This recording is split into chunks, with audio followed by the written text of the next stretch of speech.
நான் வந்து மக்கள்கிட்ட எதை போதிக்கிறேன், எதை மக்கள்கிட்ட கொடுக்கணும்னு நினைக்கிறேன்னா, நீ ஒரு பொருளை கேட்காத, ஒரு பொருளை எதிர்பார்க்காத.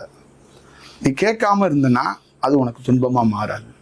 அப்போ உனக்குள்ள ஒரு நோய் வந்தால் கூட அதை நான் உனக்குள்ள அதை சரி செய்யறது மட்டும் கிடையாது, சரி செய்யறதை விட்டுரு, அதை எப்படி கடக்கணுங்கிறத எனக்கு தெரியும். நான் கடக்க வைக்கிறேன். உன்னுடைய மருத்துவரோட உன்னுடைய மருந்தோட நான் பிரில்லியண்டாக கடக்க வைப்பேன். அது எனக்கு தெரியும் அப்படிங்கிறதுனால தான் நான் சொல்கிறேன். அப்போ நீ கேட்குறல்ல என்னை காப்பாற்றுங்கிறது கேட்குறது. நீ கேட்காத என்னை பாரு, நான் பார்த்துக்கிறேன். இவ்வளோதான் நான் சொல்ல வரேன். அப்போ நீ என்கிட்ட கேட்காத, நீ எதிர்பார்க்காத. கேட்டாலோ எதிர்பார்த்தாலோ அதுவும் துன்பம்தான். கேட்டது கிடைக்கலன்னா துன்பம்தான். அப்போ எதிர்பார்த்தது கிடைக்கலனாலும் துன்பம்தான். அப்போ கேட்குறதோ எதிர்பார்க்குறதோ தவிர்க்கப்பட்டால் அங்கே துன்பத்திலேருந்து விடுதலை இயற்கையிலேருந்து தானாக வருங்கிறாங்க. புரியுங்களா? இவ்வளோதான் விஷயம். இப்போ ஒரு உயர்ந்த ஞானிகள் அந்த மாதிரி ஒருத்தவங்க அவதரிச்சு வரப்ப வால் நட்சத்திரம் காட்டி கொடுக்கும், வானியல்ல சில நிகழ்வுகள் நடக்கும்னு நீங்களே சொல்லியிருக்கீங்க. அந்த மாதிரி நீங்க பிறக்கும் போது ஏதாவது நடந்த மாதிரி உங்களுக்கு ஞாபகம்? எல்லாமே நான் பிறக்கும்போது வந்து ஒரு ஒரு வித்தியாசமானது தான். எல்லாமே ஒரு மாறுதல் தான். மாறாதது ஒன்றுமே கிடையாது. நான் வந்து பிறப்பே தான் சொல்லிட்டேனே, அதிசயம்தான். ஒரு ஒரு இருட்டில் தான் பிறந்தேன். ஒரு ஒரு வேறவாது ஒரு சூழல் தான். எல்லாமே ஒரு அதிசயம்தான். அதனால் எல்லா வடிவத்துக்குள்ளேருந்தும் நான் வந்து ஒரு ரகசியமாக வச்சுருந்தாங்க. என்ன ஒரு ரகசிய போலீஸ்ன்னு சொல்லுவாங்கல்ல, அந்த மாதிரி என்னுடைய ரகசிய பெட்டியில் வந்து ஒரு குழந்தைய வச்சு ஆற்றுல விடுவாங்கல்ல, அந்த மாதிரி இப்படி ஒருத்தர் வரப்போகுது, இது வந்து இருளை கிழிச்சிக்கிட்டு வந்து வெளியில் வரும், ஒரு பிரகாசமான சூரியன் வரும், அதனால இது அமாவாசை இருட்டில் பிறக்கட்டும், இது ஒரு இருட்டிலேருந்து வரட்டும் அப்படின்னு தான் என்னை ஒரு ரகசியமாகவே வச்சுருந்தாங்க. நான் செஞ்ச வேலைகள், நான் பார்த்த வேலைகள், நான் பயணித்தது, இதெல்லாம் ஊரில் இருக்கிறவங்க சொந்தக்காரவங்கலாம் யூகிக்க முடியல. இன்றைக்கி எல்லாரும் ஜீர்ணிக்க முடியாமல் உட்காந்துருக்குறாங்க. முதல்ல நான் ஞானம்னு ஒன்று வார்த்தையை பேசுகிறேன். என்னுடைய ஊர் தானே வெடி போட்டு கொண்டாடணும். யாருமே அவங்களால ஜீர்ணிக்க முடியலை. ஏன்னா இந்த மாதிரி ஒருத்தர் மாறுவாரா அப்படிங்கிறது அவங்களால யூகிக்க முடியல. இது எப்படிங்க நடக்கும் அப்படிங்கிறத ஒன்று இருக்குல்ல, அதுதான் இந்த யூனிவர்சலுடைய ஒரு செயல், ஒரு வடிவம். நீ நினைக்கிற மாதிரி கிடையாதுப்பா, ஒருத்தன் வருவான் அப்படின்னு சொல்லுவாங்கல்ல, அதுதான். நீங்கள் நினைக்கிற மாதிரி நான் கிடையாது. நான் வந்து ஒரு ஒரு பெரும் வடிவத்துக்குள்ளேருந்து அது செயலாக அது இருக்குது. அதனால் நிறைய இன்சிடெண்ட்டுகள் என்னுடைய லைஃப்புள்ள இருக்குது. இப்போ எனக்கு உள்ள ரெகுலராக எதுவுமே இருக்காது. பாருங்கள், என்கிட்ட யூடியூப் சேனல்லே எடுத்து பார்த்தீங்கன்னா பெரிய ஃபாலோவர்ஸ் எல்லாம் இருக்க மாட்டாங்க, கம்மியான ஆட்கள். எனக்கு சுற்றி இருக்கிற எல்லாருமே கொஞ்சம் வறுமையில் அப்படி இப்படி இருப்பாங்க. ஆனால் ஒரு ராஜ்யம் செஞ்சுக்கிட்டு இருக்கேன் நான். நீங்கள் நினைக்கிற மாதிரி கிடையாது. நான் ஒரு பெரிய ஒரு ஒரு யோசிக்க முடியாத, யூகிக்க முடியாத நிறைய வேலைகள் நான் வந்து செஞ்சுக்கிட்டு இருக்கிறேன். எந்த பிரபலமும் இல்லாத ஒரு பெரிய வேலைகளை செய்கிறோம் அப்படின்னா அதுக்கு பின்னாடி பேக்ரவுண்டில் இருக்கிற அந்த எனர்ஜெட்டிக்கோட அந்த ஒரு அதோடைய சக்தி தான், அந்த எனர்ஜி தான். அதோடைய தாக்கத்தை, அந்த வெளிச்சத்தை பார்க்காம இருந்தாங்க. அது பார்ப்பாங்க, நம்ம அது முழுமையாக அதை பார்ப்பாங்க. அது உலகமே பார்க்கும். உலகமே ஒரு பெரிய புரிதலை நிச்சயமாக இந்த உலகத்தில் சந்திரன், சூரியன், நட்சத்திரங்கள், அந்த மாதிரி பஞ்சபூதங்கள்னு சொல்லக்கூடிய இதோட இம்பாக்ட் என்ன அப்படிங்கிறது என் வடிவமாக தெரிஞ்சுக்குவாங்க. என் வடிவமாக இந்த உலகம் என்ன தெரிஞ்சுக்கணும்னா, ஞானம், தியானம், சித்தர்கள், குருலாம் தெரிஞ்சுக்காது. இந்த சுழற்சி, இந்த சந்திரன், இந்த சூரியன், இந்த நட்சத்திரங்கள்லாம் எவ்வளோ பெரிய வேள்வியானது, எவ்வளோ பெரிய ஒரு செயல், ஒரு வடிவம், அது வந்து ஒரு மனிதன் உடலில் பூந்து கூட பல வேலைகளை பண்ணும் அப்படிங்கிறத தெரிஞ்சுக்குவாங்க. இப்போ இந்த வானியல் நிகழ்வுகள் நடந்த மாதிரி உங்க உடல்ல ஏதாவது ஒரு குறிப்பிடத்தக்க ஒரு மார்க் அந்த மாதிரி எதுவும் உங்களுக்கு பிறந்தப்ப அந்த மாதிரி எதுவும் இருந்திருக்கா? அது மாதிரி எனக்கு குறிப்பிட்டு அவங்க சொல்லலை. ஏதாவது அங்கங்கே இருந்திருக்கோம். நான் அந்த மாதிரிலாம் ரொம்ப ஒரு முக்கியத்துவம் கொடுக்க மாட்டேன். இந்த மாதிரிலாம் ஒரு பெரிய சடங்கு சம்பிரதாயத்துக்குள்ள சென்டிமெண்ட்டு, சக்கரத்தோடு பிறந்தேன், நட்சத்திரத்தோடு பிறந்தேன், கர்ணன் மாதிரி கவச குண்டலத்தோடு பிறந்தேன், இந்த மாதிரிலாம் கிடையாது. அதெல்லாம் அந்த மாதிரியெல்லாம் ஒரு சூழலில் அதெல்லாம் இருந்தால் கூட நான் அதுக்கு ரொம்ப ஒரு இம்பேக்ட் கொடுக்கறது கிடையாது. ஒரு சூழலில் பார்க்கறதே கிடையாது. ஏன்னா நிறைய பேர் வந்து, ஐயா நீங்கள் புத்தர் மாதிரியே தெரிஞ்சிங்கன்னு சொன்னால் கூட நான் சிரிச்சுக்கிட்டு வா ஒரு டீ சாப்பிட்டு வரணும் தான் கூட்டு போவேன். அதை நான் பெருசாக அதை வந்து என்கரேஜே பண்ண மாட்டேன். இப்போ சமீபத்தில் இந்த சந்நியாசம் அந்த நிலை நீங்கள் அடைஞ்சப்ப உங்களுடைய தலைமுடி இதெல்லாம் நீங்க எடுத்திருந்தீங்க. அந்த நேரத்துல வந்து ஒரு குறிப்பிடத்தக்க விஷயம் கவனிக்கப்பட்டதுன்னா, உங்களோட தலை உச்சியில வந்து கருப்பு கலர்ல பெரிய மச்சம் சைஸ்ல பெருசா இருந்தது. அது ரொம்ப ஒரு வித்தியாசமா இருந்தது. அது அப்படித்தான். அது ஒரு வானத்துக்குள்ள நிறைய நட்சத்திரங்கள் தெரியுற மாதிரி தலைக்குள்ள அது ஒரு ஏதோ ஒரு மார்க் இருக்கு அப்படின்னு வச்சுக்கலாம். அதை நீங்க வந்து கொண்டாடுறதுக்காக அது வந்து பெருசா இன்னைக்கு தெய்வீகமா அது நான் கொஞ்சம் வளர்ந்துருக்கிறதுனால அது ஒரு கவனிக்கப்பட்டிருக்கலாம், நீங்க யோசிச்சிருக்கலாம். நான் எத்தனையோ முறை சின்ன வயசுல எங்க அம்மா தான் என்னை அடிச்சு கூட்டிட்டு போய் நிறைய பேனு நிறைய ஈரெல்லாம் இருக்குடான்னு மொட்டையை போட்டுக்கிட்டே கூட்டு வருவாங்க. அப்போ இந்த அம்மா எங்கள் அம்மா வந்து இதை பற்றி எனக்கு சிலகாச்சதோ சொன்னதோ கிடையாது. அப்போ அவங்க எங்கள் அம்மாவுக்கு என்னன்னா மச்சம் இருந்தானா இல்லைன்னா நம்மளே சோத்துக்கு போராடுறோம், மச்சத்தை வச்சுட்டு என்ன பண்ண முடியும், மச்சத்தை வச்சுட்டு சோறா கிடைக்கும் போது ஓடி போன அப்பா வீட்டுக்கு வர போகிறாரு, அது இல்லை. அதனால அந்த மாதிரி ஒரு ட்ராக்லாம் நாங்கள் யோசிச்சதும் கிடையாது, அந்த மாதிரி ஒரு ட்ராக்ல நான் பார்த்ததும் கிடையாது. நான் இப்பயும் நீங்கள் இந்த மாதிரி கேள்வி கேட்ட கூட ஐயோ எனக்கு ஒரு மச்சம் இருக்கா அப்படின்னு அந்த மாதிரி ஒரு ஃபீலிங் எனக்கு கிடையாது. அந்த மாதிரி ஏதாவது இருக்கா எனக்கு தெரியல அப்படின்னு தான் நான் சொல்கிறேன். ஒரு பெயிண்டர் வந்து வரைஞ்சிக்கிட்டு இருக்கும்போது ஒரு 2 சொட்டு கீழே சொட்டு விழுந்துரும்ல, அந்த மாதிரி ஏதோ ஒரு ஆகாயத்துலேருந்து 2 சொட்டு விழுந்திருக்கும். அதில் ஏதாவது இந்த மாதிரி ஒரு சூழல் மாறி இருக்கலாம். இப்போ மனிதர்களோட இப்படிப்பட்ட ஒரு நிலையில மனிதர்களோட பயணிக்கிறது நிஜமாவே ரொம்ப சவாலான ஒரு விஷயம் தான். அதை எப்படி நீங்க கடந்து போறீங்க? அதுக்கு 43 ஆண்டுகள் ட்ரைனிங் இருக்குல்ல, குழந்தைகளே ட்ரைனிங் இல்லை. அந்த குழந்தைகளே பதிலுங்களா ஒரு ஹோட்டலில் எத்தனை பேர் சாப்பிடுவாங்க, எத்தனை பேர் இருப்பாங்க. நான் எத்தனை பேர்த்துக்கு அடி வாங்கியிருப்பேன், இலை எடுத்துருக்கிறேன், தட்டு கழுவிருக்கேன், பெரிய பெரிய வேலைகளை ஒரு பெரிய 12 மணி நேரம் கண்டினியூவாக வேலை செஞ்சுருக்கிறேன். இரவு பகல் பாராமல் நான் வந்து எல்லா விதமான வேலைகளையும் செஞ்சுருக்கிறேன். அதனால ஃபுல் ட்ரைனிங் இருக்குது எனக்கு. இப்போ எப்போதுமே நீங்க சொல்ற அந்த விஷயம், நான் ஒலிகளோட தான் பயணம் பண்ணிட்டு இருக்கேன் அப்படின்னு சொல்லி, எப்பயுமே நான் வந்து ஒலிகளோடு தான் இருக்கிறேன் குழந்தையிலேருந்து.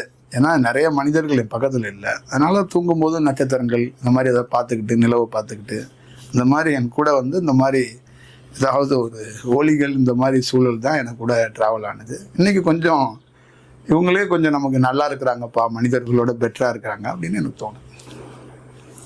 ஓகே குரு, இப்போ உங்களை வந்து நிறைய பேர்த்துக்கு ஒரு ஒரு விதமா காட்டுது, அவதாரமாவோ கடவுளாவோ அப்படி ஒவ்வொருத்தருக்கும் ஒரு ஒரு மாதிரி காட்டுது.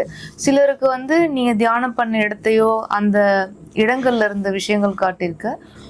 அந்த மாதிரி சிலருக்கு நீங்க கைலாய மலையாவே காட்சி கொடுத்துருக்கீங்க, குருவோ தான் அந்த கைலாய மலையா இருக்குன்னு. ஆனா சிலருக்கு வந்து அது எப்படின்னா, அந்த கைலாய மலை உருவாகிறதுக்கு முன்னாடியே நீங்கன்றது அந்த உருவம் இல்லாம அந்த அலைவரிசையாவே உட்காந்து அந்த இடம் பல நாள் அங்கேயே இருந்து தவம் பண்ணி அந்த கல் மலை உருவாகி இருக்கு அப்படின்ற மாதிரி சிலர் ஃபீல் பண்ணியிருக்காங்க.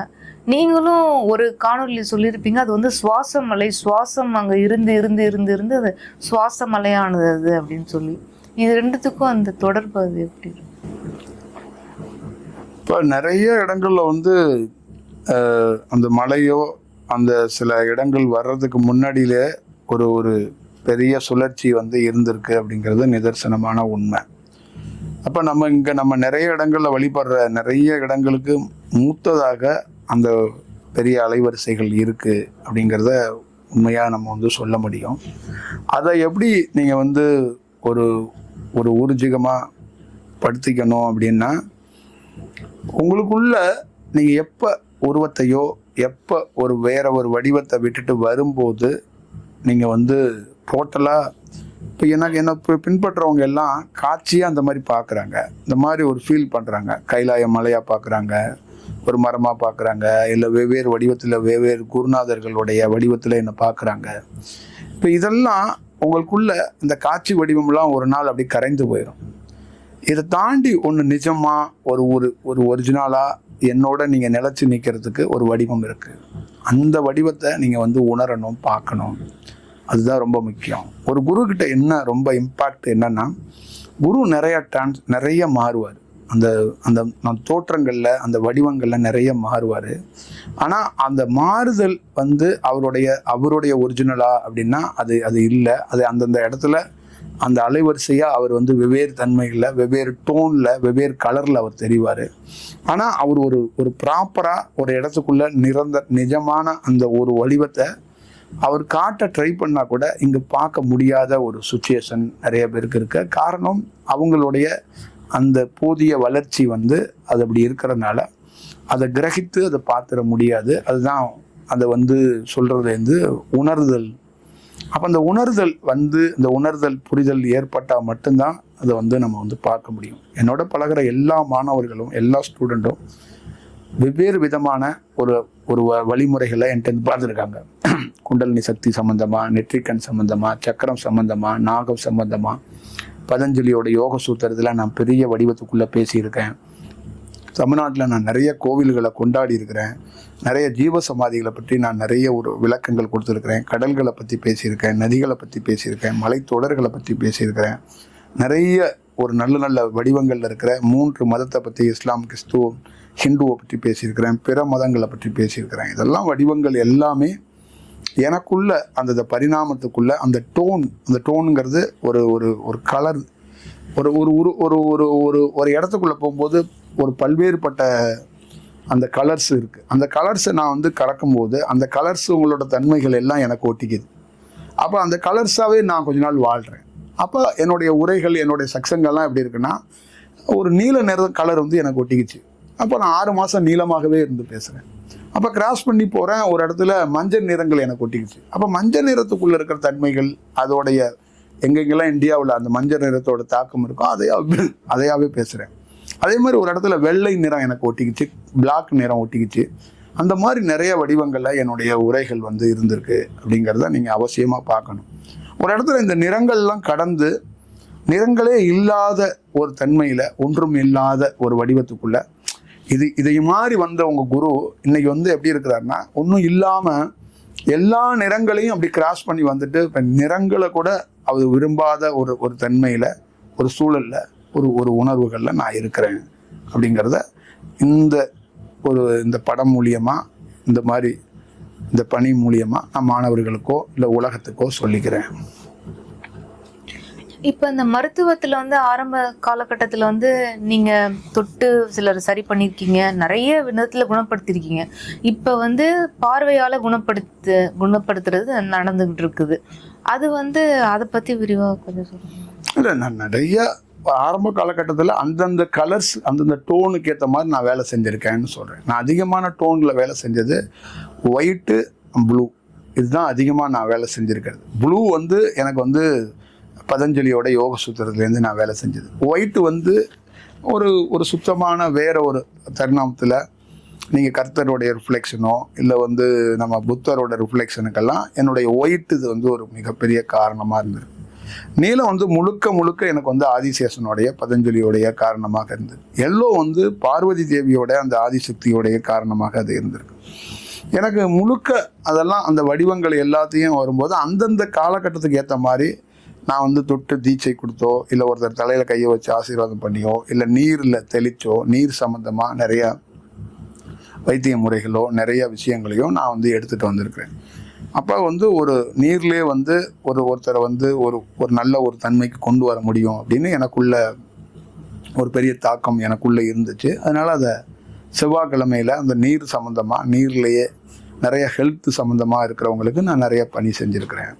பட் தியானத்திலே நான் நிறைய செயல்களை, நிறைய வடிவங்களை தமிழ்நாட்டில் இருக்கிற நிறைய கோவில்களில், நிறைய ஜீவசமாதிகளுக்கு வாசலில், கோவில்களுக்கு என்ட்ரன்ஸில் நிறைய இடங்கள்ல மாணவர்கள் அழைச்சிட்டு போய் தியானம் சம்மந்தமாக பேசியிருக்கேன், பயிற்சி சொல்லி கொடுத்துருக்கேன், தீட்சையும் கொடுத்துருக்குறேன். இதெல்லாம் வடிவங்கள் இருந்தது. அந்த டோன்லேருந்து எப்போ நான் ஒரு சேஞ்ச் ஆகிறனோ அப்போ நான் வேற ஒரு வடிவத்துக்குள்ளே மாறுறேன். அப்படிங்கிறது தான் அதோடைய சூழல். அப்போ என்னால் அந்த பழைய ஃபார்முலாவில் வேலை செய்ய முடியலை. அப்போ என்னை பின்தொடர்கிற மாணவர்களுக்கும் அந்த பழைய ஃபார்முலாவில் இருக்கிற அந்த எனர்ஜியிலே இருப்பாங்கல்ல, அப்போ நான் வேற ஒரு ஃபார்முலாவுக்கு மாறி இருக்கும்போது அவங்க கஷ்டப்படுறாங்க. என்னோட ட்ராவல் பண்ணுறதுக்கு, என்னோடைய வந்து பயணம் பண்ணுறதுல அவங்களுக்கு ரொம்ப சிரமங்கள் ஏற்படுது.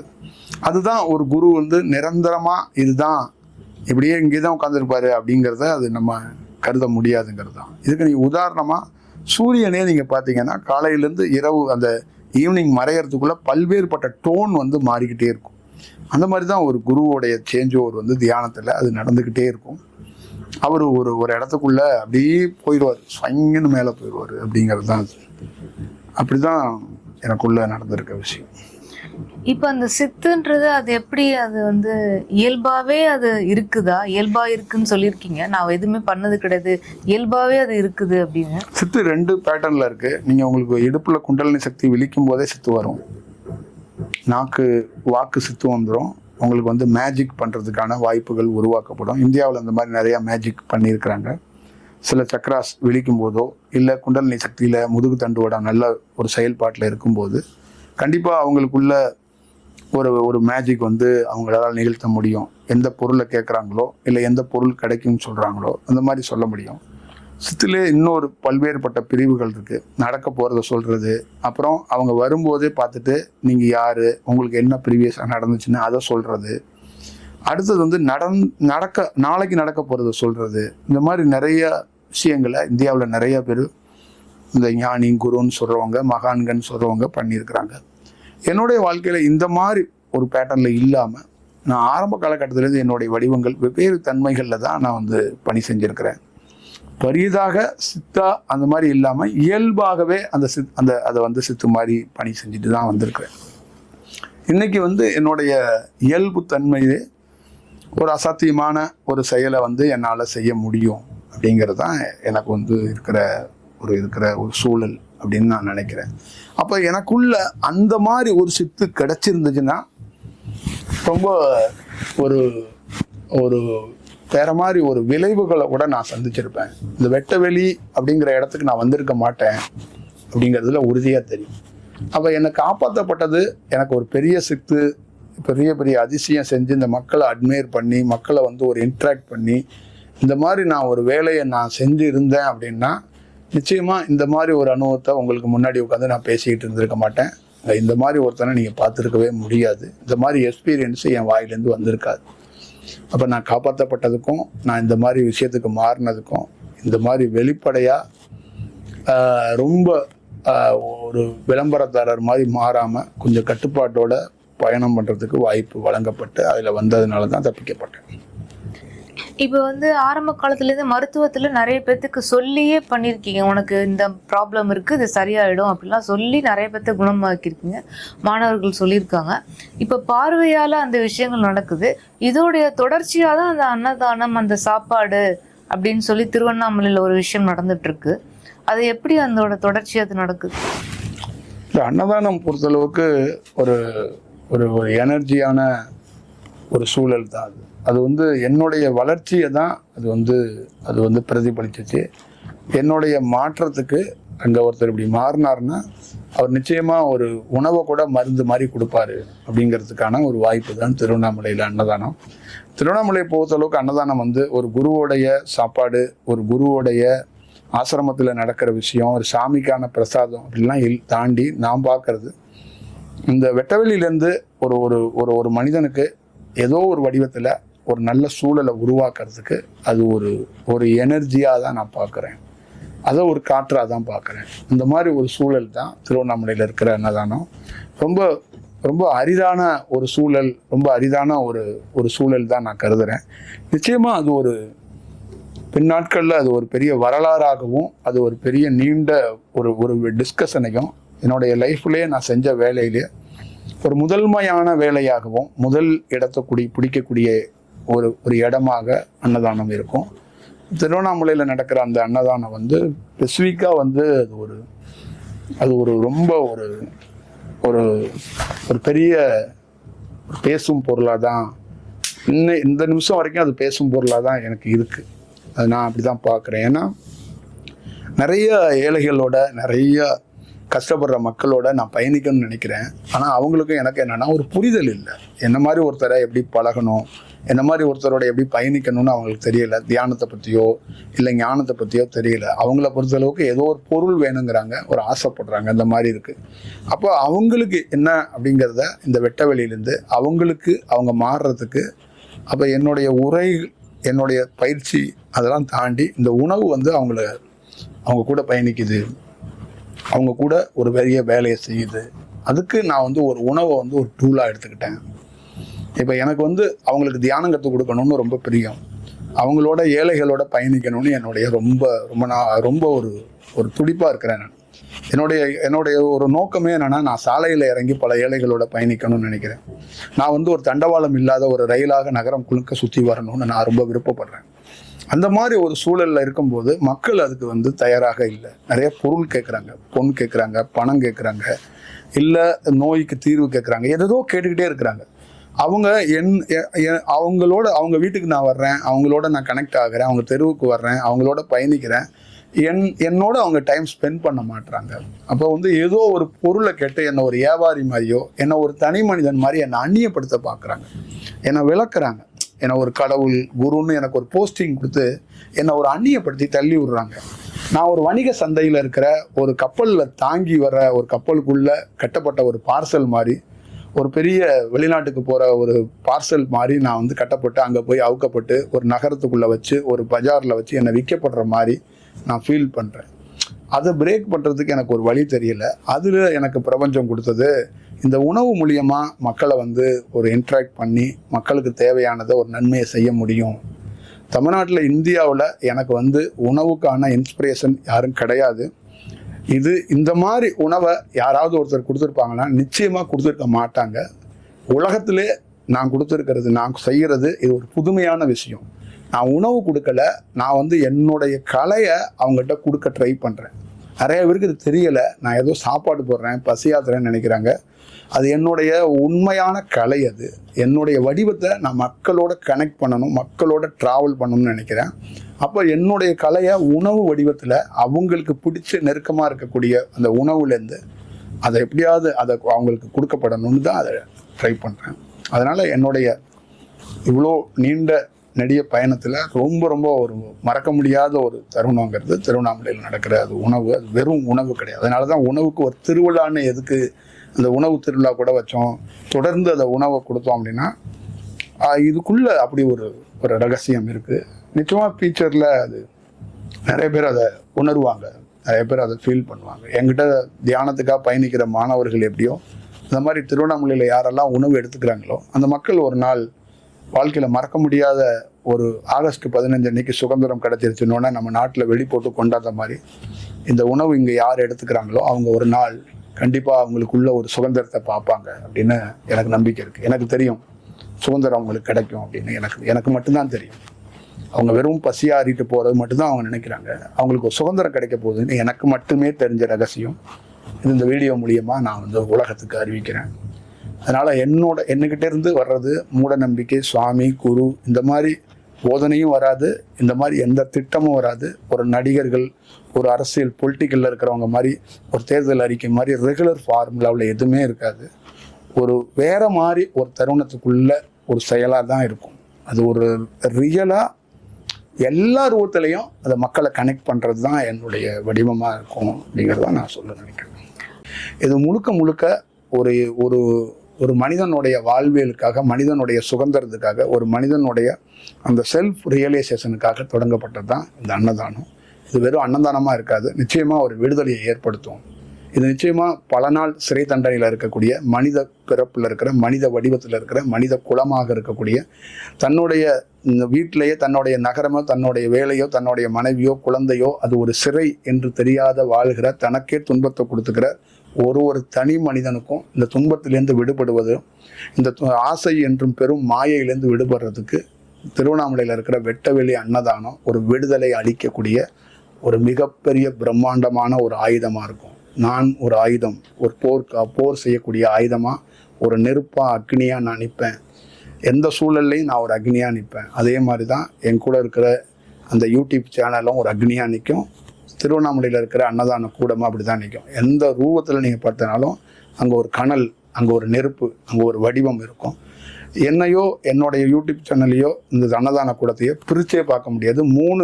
மூணு விதமாக நானே ப்ரெசன்ட்ல இருந்து அங்கே வழி நடத்துறதா பார்க்கவே முடியும். அது யாருக்கும் அந்த மாதிரி ஒரு ஒரு ஒரு சேனல் நடத்துகிற முதலாளி என்ன மாதிரியே என் சேனல் இருக்குன்னு அவரால் சொல்ல முடியாது. எல்லா வடிவமும் தன்னுடைய வளர்ச்சி, தன்னுடைய தாயா என்னவா இருக்கிறோமோ அதே தான் நான் எல்லாத்துலேயும் வச்சுருக்கிறேன். அப்போ நான் எப்படி வச்சுருக்கேன்னா, என் மாணவர்களே என்ன மாதிரி மாற முடியாது, ஆனால் என்னோட வர்றதுக்கு ஒரு வடிவம் வேணும்னு தான் அந்த மந்திரத்தை கொடுத்தேன். மனமும் நான் அல்ல, உடலும் நான் அல்ல, உயிரும் நான் அல்ல, எல்லாம் வெட்டவெளி. இதை எவன் சொல்கிறாங்களோ அவங்க என்னோட பயணிக்க முடியும், அவங்க என்னோட தக்க வச்சுக்க முடியும், ஒரு விடுதலைக்கான ஒரு வாய்ப்பை வந்து உருவாக்கிக்க முடியும். நிரந்தர விடுதலை, மனிதன், கடவுள், சாமி, இது எல்லாத்துலேருந்து விடுதலை, ஒன்றும் இல்லாத ஒரு தன்மையை உருவாக்குறதுக்காக தான் இந்த இந்த இது ஒரு பயணம் அப்படின்லாம் கிடையாது. அதை நான் வந்து பார்க்குறேன் அப்படிங்கிறத நான் இங்கே புரிஞ்சுக்கணும். என்னுடைய பயணம், என்னுடைய லட்சியம், நான் ஒரு ட்ரெயினை பிடிக்க போகிறேன், நான் ஒரு ஃப்ளைட்டை பிடிக்க போகிறேன்னு உங்கள்கிட்ட சொல்லலை. நான் ட்ரெயினும் ஃப்ளைட்டையும் வேண்டான்னு தூக்கி போட்டு வந்து நிற்கிறேன். அப்போ நீங்கள் என்னோட விஷயத்தை நீங்கள் வந்து பார்த்துக்கணும். இப்போ நான் வந்து ஞானம் அடைய போகிறேன், இல்லை வெட்ட வெளியே அடைய போகிறேன், நான் அங்கே போய் கலக்க போகிறேன், நான் வந்து சொர்க்கத்துக்கு போகிறேன் அப்படியெல்லாம் இல்லை. நானே சொர்க்கத்தில் தான் இருக்கிறேன். அதுதான் நான் உங்ககிட்ட சொல்கிறேன். இப்போ இந்த மாதிரி பயணம் பண்ணிக்கிட்டே இருக்கிறப்ப இந்த எம்டினஸ், வெட்டவெளி, இந்த அனுபவத்தை வந்து 6 மாசத்துக்கு முன்னாடியே நீங்க வந்து அதை சொல்லியிருக்கீங்க. ஆனா இப்படி ஒரு கட்டத்துல வந்து இப்படி முழு சந்நியாச நிலைக்கு வந்து மாறுவோன்னு உங்களுக்கு முன்னாடியே அது தெரியுமா, இல்லை அது எப்படி? எல்லாமே உணர்த்தப்படும், எல்லாமே ஒரு கிளாரிட்டியா காட்டப்படும். என்ன ப்ராப்ளம்னா அதை நீங்க முழுசா மாறுற வரைக்கும் அந்த தருணத்தை வந்து நீங்க உங்களால அதை முழுசா அதை வந்து ஒரு ஹோல்ட் பண்ண முடியாது. அது வந்து வந்துடும் உங்களுக்குள்ள. வந்தோடனே அது ஒரு பெரிய ஒரு இன்ட்ரெஸ்டிங்கான ஒரு தாக்கத்தை ஏற்படுத்தும், ஒரு வாய்ஸ் கொடுக்கும், அது வந்து ஒரு வேலையை ஸ்டார்ட் பண்ணும். ஆனால் அது ஒரு ப்ராசஸ், ஹோல் ப்ராசஸ் முடிகிற வரைக்கும் காத்திருக்கணும். இப்போ ஒரு காலில் உங்களுக்கு ஒரு சின்ன ஒரு விஷயம் கிடச்சிருக்கு அப்படின்னா அது கால்லேருந்து தலைக்கு வரைக்கும் ஏறணும் அப்படின்னா காலுக்கு வந்தோடனே நீங்கள் உலகத்துக்கு வெளிப்படுத்துவீங்க. இந்த மாதிரி எனக்கு ஒரு அதிசயம் கிடச்சிருக்கு என் காலில் அப்படின்னு நீங்கள் சொல்லுவீங்க. ஆனால் கால்லேருந்து தலைக்கு ஏறினதுக்கு அப்புறம் தான் அந்த அதிசயம் வந்து ஒரிஜினலாக நீங்கள் உணர முடியும். ஆனால் நீங்கள் உலகத்துக்கு எப்படின்னா, நானும் சரி நிறைய பேரும் சரி, காலில் வந்து டச் ஆனோடனே, உடலில் வந்து டச் ஆனோடனே எனக்கு ஒரு அதிசயம் கிடச்சிருக்குன்னு அறிவிச்சிடுவாங்க. ஆனால் அதுக்கப்புறம் தான் அந்த அதிசயத்தோட அந்த இம்ப்ரூவ்மெண்ட் ஆக ஆக ஆக ஆக அந்த அதிசயம் முடியும் போது அவங்க என்ன பண்ணுவாங்கன்னா, ஒன்றுமே இல்லைங்க, நான் வேற மாதிரி அப்படிங்கிற அந்த வார்த்தையை வந்து அவங்க சொல்ல தொடங்குவாங்க.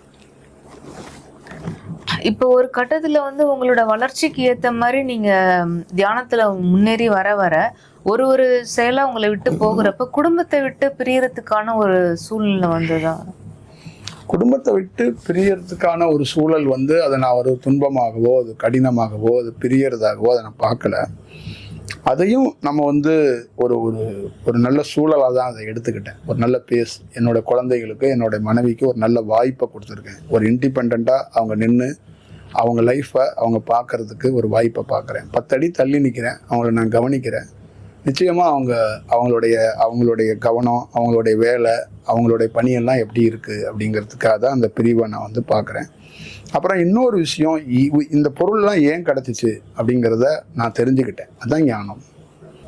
அப்போ இந்த பொருள்கிட்டேருந்து நான் எப்படி விடுபட்டு நிற்கணும் அப்படிங்கிறதையும் நான் தெரிஞ்சுக்கிட்டேன். அப்போ அவங்கள வந்து ஹேட் பண்ணுறதோ, அவங்கள வந்து நான் வந்து சாமி, நீ வந்து மனுஷன் அப்படின்னு பிரித்து பார்க்க நான் பார்க்கல. 10 அடி தள்ளியாக நிற்கும் போது அவங்களுடைய சூழலை வந்து நான் வேற வடிவத்துக்குள்ளே நான் பார்க்குறேன். அப்போ வேற சூழலுக்குள்ளே பார்க்குறேன். இதை எப்படி பார்க்குறேன் அப்படின்னா, அவங்க என்னோட வடிவத்தில் பார்க்கவோ, என்னோட வடிவத்தில் பயணிக்கிறது ரொம்ப சிரமம். அப்போ நான் அவங்க கூட பயணிக்கிறதுல ரொம்ப சிரமம். அப்போ இது வந்து இயற்கையாகவே என்ன ஆகுதுன்னா, 2 பேர்த்தையும் ஒரு 10 அடி தள்ளி வச்சு ஒரு பயணத்தை வந்து தொடங்கி வைக்குது இந்த பிரபஞ்சம் அப்படின்னு சொல்லலாம், இந்த வெட்ட வெளின்னு சொல்லலாம். அப்போ இதுக்குள்ளேருந்து என்ன ஒரு புரிதல் ஏற்படும்னா, எனக்குள்ள ஒரு தெளிவான புரிதல்ல, இது பிரிவு இல்லை, இது ஒரு ஆரோக்கியமான செயல், இது ஒரு ஆரோக்கியமான சுதந்திரம், ஆரோக்கியமான விடுதலை, ஒரு கவனித்தல் இந்த உலகத்திலே உயர்ந்தது. நான் உன்னை கவனிக்கிறேன், நீ என்ன கவனி. இது ஒரு உயர்ந்த ஒரு சூழலாக இருக்கும். 30 ஆண்டுகள் 25 ஆண்டுகள் ஒன்றா திருமணம் பண்ணோம், ஒரே வீட்டில் வாழ்ந்தோம், ஒரு பெரிய பெரிய விஷயங்களை நம்ம செஞ்சோம். ஒரு இடத்துல 2 பேரும் கான்வர்சேஷன் இல்லாமல் நம்ம வாழ்ந்து பார்ப்போம், ஒரு புதுவிதமான ஒரு சூழலை உருவாக்குவோம் அப்படிங்கிற நல்ல புரிதல் எனக்குள்ள வந்திருக்கு. அவங்களுக்குள்ள அந்த புரிதல் ஏற்படலை. அப்போ அவங்களுக்குள்ள என்ன இருக்குன்னா, துன்பமும் துயரமும் நம்மளுக்கு யாருமே இல்லையோ அப்படிங்கிற ஒரு ஃபீல் இருக்கும். அதையும் நம்ம எப்படி திருவண்ணாமலையில் நடக்கிற வெட்டவெளி உணவுகளில் ஒரு விஷயத்தை கொடுத்து, அது ஒரு கலையாக கொடுத்து மக்களை சோர்வடைய விடாமல் ஏதோ ஒரு இடத்துல அந்த விஷயத்தை அவங்கள மீட்டருக்கு போராடுறோமோ, அந்த மாதிரி இந்த எண்ணங்கள் எப்போ மனைவிக்கோ குழந்தைக்கோ வரும்போது அந்த எண்ணங்களையும் நம்ம காற்று வடிவமாக இருந்து அதை வந்து சரி செஞ்சு அவங்களையும் இயல்பாக நாம் பயணிக்க வைக்கிறதுக்கு ஒரு வாய்ப்பை உருவாக்குறோம். அப்போ நீங்கள் வந்து நல்லா பார்த்துக்கணும். நான் வந்து ஒருத்தரோட பேசலை, ஒருத்தரோட பழகலை, ஒருத்தரோட பயணிக்கலை, ஆனால் நான் அவருக்கு ஒரு மாஸ்டராக இருக்கேன், அவருக்கு ஒரு குருவாக இருக்கிறேன். நான் பல பேரோட பேச வேண்டிய அவசியம் இல்லை, பல பேரோட பயணிக்க வேண்டிய அவசியம் இல்லை. ஆனால் டெஃபினட்டாக நான் அவங்கள வழி நடத்துவேன், அவங்கள கண்காணிப்பேன். இதான் என்னுடைய ரூட், இதான் என்னுடைய ஃபார்முலா. நிச்சயமாக நான் வந்து ஒரு கனெக்ட் இருக்கும் எனக்கும் அவங்களுக்கும். என்னை யாருன்னே தெரியாதவங்க கூட அவங்க வீட்டு வாசலில் நான் நிற்பேன் அப்படிங்கிறத நிறைய பேரால் யோசிக்க முடியாது. அது நிஜம், அது ரியல். அப்போ இப்போ உங்கள் குடும்பத்துடைய அந்த பொருளாதாரம், அவங்களுடைய தேவைகள் அதெல்லாம் எப்படி பூர்த்தி ஆகுது? அதெல்லாம் என்னுடைய மாணவர்களே வந்து அதுக்கான ஒரு சூழல் எனக்குள்ள எப்படின்னா, ஒரு கமிட்மெண்ட்டாக ஒரு விஷயமா இல்லாமல் எனக்குள்ள உள் உணர்வாக எனக்குள்ள உணர்த்தப்பட்டது என்னன்னா, நீ வந்து எந்த பொருளையும் தேடாத, அது உன்னை தேடி வரும். ஒரு மனிதன் வருவான், அவனை போய் அந்த வேலை செஞ்சுட்டு வான்னு சொல்லு, அவன் செஞ்சு கொடுப்பான். விமர்சனம் இல்லாமல் உனக்கு செஞ்சு கொடுப்பான். அதனால நீ வந்து அதை பற்றிலாம் பெருசாக எடுத்துக்காத. குழந்தைக்கோ மனைவிக்கோ தேவையானதை ஒரு 2 பேர் வருவாங்க, அப்போ நீ வந்து அவங்கள வந்து இதை போய் செஞ்சுட்டு வாங்கப்பா அப்படின்னு சொல்லு. அவங்க மறுப்பு இல்லாமல் செய்வாங்க. அப்போ அந்த 2 பேரையோ 3 பேரையோ அந்த எண்ணம் சரியாக இருக்கிற மாதிரி ஆட்களை தான் என்கிட்ட அமுச்சு வைக்கிறாங்க. அப்போ அவங்கள மட்டும்தான். ஆயிரக்கணக்கான பேர் என்னை பார்க்க வராங்க, ஆயிரக்கணக்கான பேரையும் நீ போய் அந்த வேலையை செஞ்சுட்டு வா அப்படின்னு சொல்கிறது கிடையாது. அப்போ இந்த எண்ணம் சரியாக இருக்கிற சில நபர்களை எனக்கு காட்டி கொடுக்கும்போது, அதை அவங்கள போய் இந்த வேலை செய்ப்பான்னு சொல்லும்போது அந்த வேலையை அவங்க செய்யறதுக்கான ஒரு வாய்ப்புகள் உருவாக்கி கொடுக்குது. அப்போ அவங்களுக்கு தேவையான குழந்தைக்கோ மனைவிக்கு தேவையானது ஒரு 100% கிடைக்கும். இப்போ உங்களுடைய பயணம் ஃபுல்லாகவே நீங்கள் அடிக்கடி இது ஒரு மந்திரமாகவே எல்லாருக்கும் மாணவர்களுக்கு கொடுத்த ஒரு வார்த்தை வந்து சரணாகதி. அதை வந்து நீங்கள் பயன்படுத்தாமல் அதை கண்டிப்பாக அதை கொடுத்துருக்க முடியாது. அந்த சரணாகதி தான் இன்னமும் உங்களை வந்து இந்த நிலைக்கு வந்து கூட்டிகிட்டு வந்திருக்குன்றதுல எந்த மாற்றமும் இல்லை. அந்த சரணாகதியை பற்றி கொஞ்சம் விளக்கமாக. உலகத்தில் சரணாகதி கும்பிடுதல், வணங்குதல்னு சொல்லுவாங்க. இது ரெண்டும் ரொம்ப முக்கியமானது நான் கருதுறேன். சரணாகதிங்கிறது தன்னையும் தான் உடலையும் தன்னுடைய உயிரையும் தன்னுடைய உடல் மொத்தமாக வடிவத்தையே பூவையோ தேங்காவையோ பழங்களையோ கடவுள்கிட்டையோ குருக்கிட்டே கொடுக்காம தன்னையோ ஒப்படைக்கணும். ஒரு 15 நிமிஷம் தியானம் பண்ண குருவுக்கு முன்னாடி போய் உட்காரும்போதோ, குருவை சந்திக்கும் போது உட்காரும்போதோ, என்ன நான் உங்களுக்கு கொடுக்குறேன் குருநாதா, என்ன நீங்கள் வந்து பார்த்துட்டுங்க அப்படிங்கும்போது அந்த நான் தான் வந்து இல்லாமல் போயிடும். அப்போ தன்னைக்கிட்ட இருக்கிற அறிவு, தன்னைக்கிட்ட இருக்கிற திறமை, தன்னைக்கிட்ட இருக்கிற விஷயங்கள்லாம் கலட்டி விட்டுட்டு ஒருத்தன் தனியாக ஒன்றுமே இல்லை, உங்களை நம்பி நான் வந்திருக்கிறேன், நான் என்னையே உங்கள்கிட்ட கொடுத்துட்டேன், என்கிட்ட என்ன இருக்குது, நீங்கள் என்னை பார்த்து எனக்கு ஏதாவது ஒன்று செய்யுங்க அப்படிங்கிறது தான் சரணாகதி. அந்த வணங்குதல் அப்படிங்கிறதும் அதுங்க என்னன்னா, ஒரு ஈகோ பார்க்காம ஒரு படிப்பு பெரிய ஆள் அது மாதிரி எதுவும் இல்லாமல் அங்கேயும் அந்த தான் நான் இல்லாமல் அந்த ஒரிஜினலாக இருந்து வணங்குறது, அந்த ஒரிஜினலாக வந்து கும்பிட்றது அப்படிங்கிறது. அதனால தான் இந்தியாவில் எப்பயுமே அந்த வணங்குதலை வந்து ரொம்ப மதிப்பாங்க. அந்த வணங்குதலில் உங்களுக்கு என்ன கிடைக்கும் அப்படின்னா, அங்கே நானும் ஒருத்தர் இருக்கவே மாட்டேன். அந்த ஈகோங்கிறது மொத்தமாக உடையப்பட்டுரும். அந்த கௌரவம், ஈகோ, ப்ரெஸ்டீஜ், பெரிய ஆள் சின்ன ஆள் அது மாதிரி வயசு இதெல்லாம் கிடையாது. ஒரு 60 வயசு ஆள் ஒரு 5 வயசு பையன் தான் குரு அப்படின்னா 5 வயசு ஆள் அந்த 5 வயசு பையனை கும்பிடணும். அங்கே என்னன்னா வயசு எதுவுமே இருக்கக்கூடாது. அங்கே போய் கும்பிடும்போது அங்கே என்ன ஆகும்னா, அங்கே நீயும் 5 வயசு ஆளாக மாறிடுவோம். இப்போ இது வந்து நிறைய பேருக்கு தெரியாது. எங்க அவர் வயசு என்ன இவர் வயசு என்ன, அவர் காலில் போய் விழுவுறாரு, அவரை போய் கும்பிட்றாரு அப்படின்னா அங்கே அது ஒரு ஈகோ, அது ஒரு நான், அது ஒரு கதாபாத்திரமாக அது டிஸ்கஷன் ஆகும். அது இருக்கக்கூடாது. அப்போ வணங்குதல், சரணாகதி இது ரெண்டும் மக்கள்கிட்ட கிடச்சிச்சின்னா மக்கள் நிச்சயமாக ஜெயிச்சிடுவாங்கன்னு அர்த்தம். மக்கள் கண்டிப்பாக சாதிப்பாங்கன்னு அர்த்தம். இது ரெண்டும் கிடைக்காத பட்சத்தில் மக்கள் நிச்சயமாக குழப்பம் அடைவாங்கன்னு நான் கருதுகிறேன். இப்போ உங்களுடைய வாழ்க்கையில் இந்த பயணமும் அனுபவமும் இரண்டும் பேரலாகவே இணையாகவே நடந்திருக்குது. பயணம் நடந்துக்கிட்டே இருக்குது, எல்லா ஊருங்களுக்கும் போகிறது, இந்த மாதிரி பயிற்சி காலம் நீங்கள் சொல்கிறது. அதே நேரத்தில் மிகப்பெரிய எதிர்பார்க்காத அளவுக்கு பெரிய பெரிய அனுபவங்களும் உங்களுக்கு வாழ்க்கையில் நடக்குது. அதில் ஒரு பகுதி நிலைன்னு கூட இந்த சந்நியாசத்தை சொல்லலாம். ஸோ இதுக்கும் இப்போவும் இந்த பயணம் தொடர்ந்துக்கிட்டு இருக்குது. அப்போ இன்னமும் நீங்கள் அந்த ஏதாவது அனுபவத்தை அடைஞ்சிக்கிட்டே இருக்கீங்களா? இல்லை, நீங்கள் சந்நியாசம் இந்த மாதிரி பயணம் இதெல்லாம் வந்து ஒரு ஸ்பெசிஃபிக்காக லாக் பண்ணாமல், என்னை பொறுத்தளவுக்கு இது ஒரு இயல்பாக எனக்குள்ள நிகழ்கிறது, எனக்குள்ள ஒரு நடக்கிற விஷயங்கள் வந்து அப்படி தான் நான் பார்க்குறேன். அப்படி தான் நீங்களும் பார்க்கணும். அப்படி தான் நான் வந்து சொல்கிறேன். தியானங்கிறது ஒரு ட்ரெயின் பயணம் மாதிரி, ஒரு நீண்ட பயணம் அப்படிங்கிறது தான் நான் வந்து சொல்கிறேன்.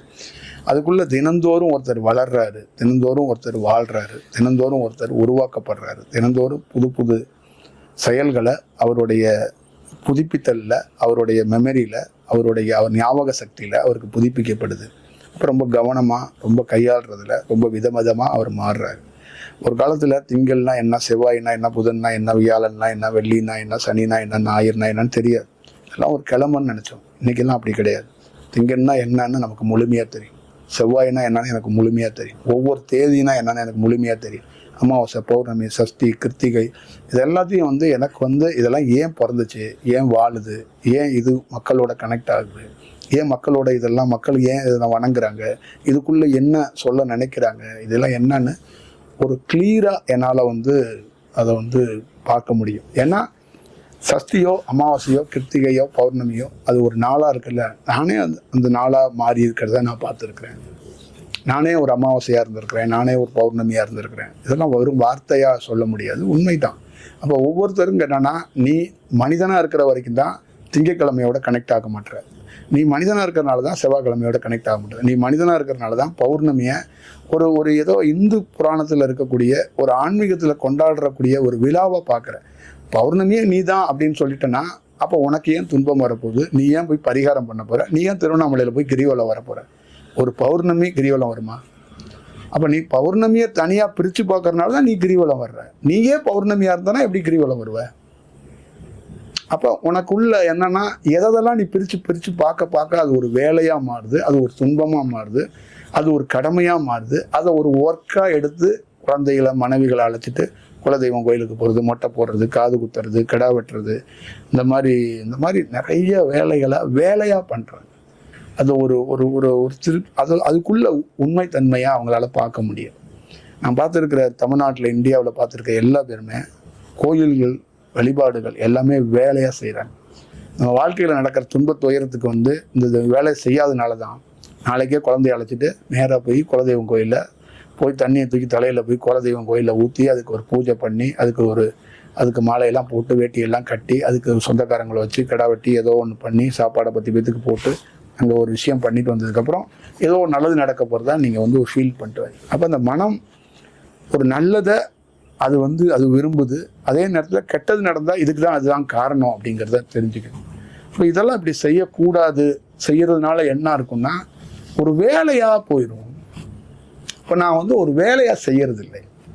இப்போ நான் ஒரு வேலையாக எடுத்து தியானத்தையோ ஒரு கலையையோ திருவண்ணாமலையில் நடக்கிற அன்னதானத்தையோ செய்யறது இல்லை.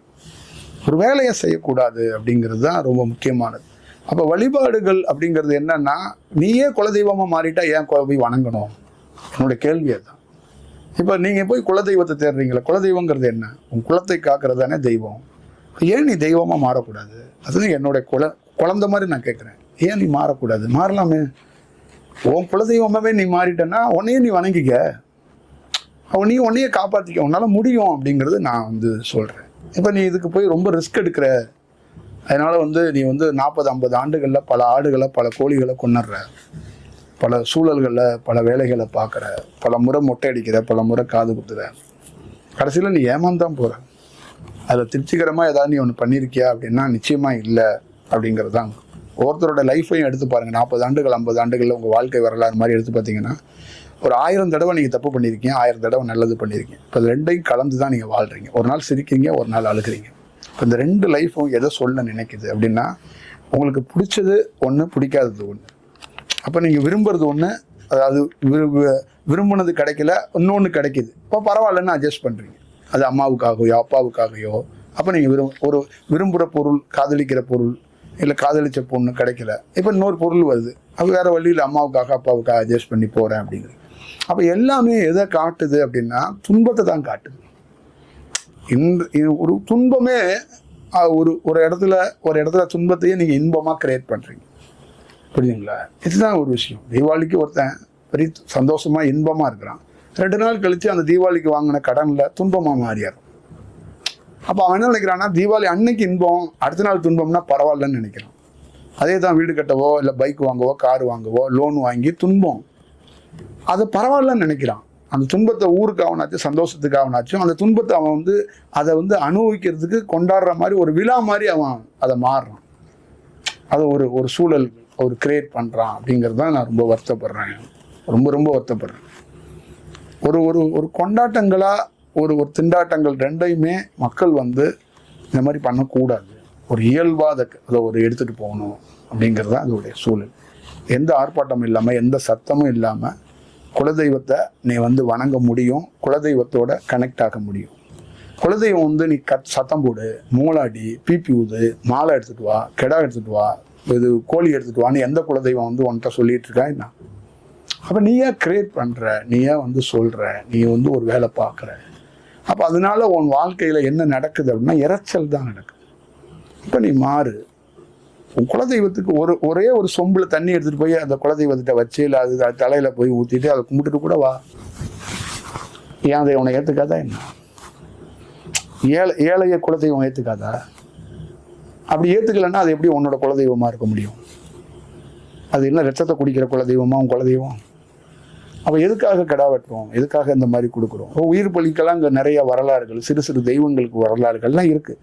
இதெல்லாம் கதையாக இருக்குது. இதெல்லாம் வந்து என்னை பொறுத்தளவுக்கு மனித வாழ்க்கையில், மனித பிறப்பில், இந்தியாவில் கிராமமாக இந்தியா இன்னும் வல்லரசு ஆகாமல் துன்பப்பட்டு இருக்கிறதுக்கு இந்த வழிபாட்டு முறைகள் வந்து ஒரு மிகப்பெரிய காரணம், ஒரு செட்பேக். நம்ம லைஃப்பில் எதுலாம் ப்ளஸ்ஸு, இந்தியாவில் ப்ளஸ்ஸே கலாச்சாரம் தான். அதே பெரிய இந்தியாவில் பெரிய மைனஸே அந்த கலாச்சாரம் தான்.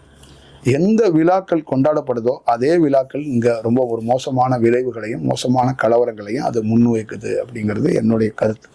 அப்போ மக்களுக்குள்ள அந்த மாதிரி இல்லாத ஒரு இயல்பு தன்மையை உருவாக்கினா நல்லா இருக்கும் அப்படிங்கிறது என்னுடைய கருத்து. டெஃபினட்டாக நீயா இருந்தனா உன் குலதெய்வத்தை நீ தேடி போக வேண்டாம், குலதெய்வம் உன்னை தேடி வரும். நீ ஒரு வேன் எடுத்துகிட்டு அதுக்கெல்லாம் வாடகை கொடுத்து வேஸ்ட் பண்ணி ரொம்ப தூரம் போகாத. உண்மையாக இருந்து பாரு, ஒரிஜினலாக இருந்து பாரு. ஒரு நாள் போய் குலதெய்வத்தை 40 பேர்த்த அழைச்சிட்டு போய் சுற்றி வந்து வணங்கி மூளை அடித்து கத்துறதோட வீட்டிலேயே தினந்தோறும் ஒரு 40 நாள் தொடர்ந்து உன் குலதெய்வத்தை உண்மையாக நீ வணங்கிப்பாரு. ஒரு நாள் நீ உண்மையிலே நினைக்கிற தெய்வமாக இருந்தால் அது வரும். இதுதான் விஷயம். இப்போ என்னை உண்மையாக நேசிக்கிற நிறைய பேருக்கு, தியானத்தில் பார்க்குறவங்களுக்கு நான் ஒரு அடையாளமாக சொல்கிறேன். நான் எவ்வளோ பேரோட கனவுல போகிறேன், எவ்வளோ பேரோட ஒரு ஃப்ரீக்வன்ஸில் இருக்கிறேன். அது எப்படி நிகழுது? நான் ஒரு மனுஷன், என்னாலே செய்ய முடியுதுன்னா என்னோட உங்கள் பெரிய ஆளும் உங்கள் குலதெய்வம், அதுவும் செய்யலாம்ல, செய்யும்ல. அப்புறம் அதை ஃபாலோ பண்ண மாட்டேங்கிறேன். இப்போ நீங்கள் சொன்ன இதே விஷயத்த நீங்கள் சொல்லியிருக்கீங்க, அந்த மாதிரி ஒரு முழு நிலவு ஆனதுக்கு அப்புறம் தான் நான் வெளியில் வந்திருக்கேன்னு ஒரு இன்டர்வியூவில். அதே மாதிரி இந்த சூரிய தன்மைக்கு நான் இப்போ மாறி இருக்கேன், சூரியனா நான் இருக்கிறேன்னு. அது ஒரு டைம் வந்து வியாழன் கோயிலேருந்து இப்போ தான் நான் அந்த வெள்ளி கோலாக நான் மாறி இருக்கேன் அப்படின்னு சொல்லியிருக்கேன். இதெல்லாம் வந்து அசாத்தியமான ஒரு விஷயம், அதுவாகவே மாறுறதுன்றது. அது எப்படி இயல்பாக உங்களுக்கு அதுக்குள்ளே நடந்தது? அது நீங்கள் எப்படி இயல்பாக அதை எடுத்துக்கிட்டீங்க? அதான் நீங்கள் வந்து செய்கிற வேலையை கரெக்டாக வேலையாக செய்யாமல் அந்த ட்ராவலை வந்து இயல்பாக நீங்கள் செய்ய தொடங்குனீங்கன்னா, அந்த ட்ராவலில் ரொம்ப கவனமாக இருந்தீங்கன்னா அது உங்களை வந்து வழிகாட்டும், வழி நடத்தும் அப்படிங்கிறது தான். நீங்கள் எப்பயுமே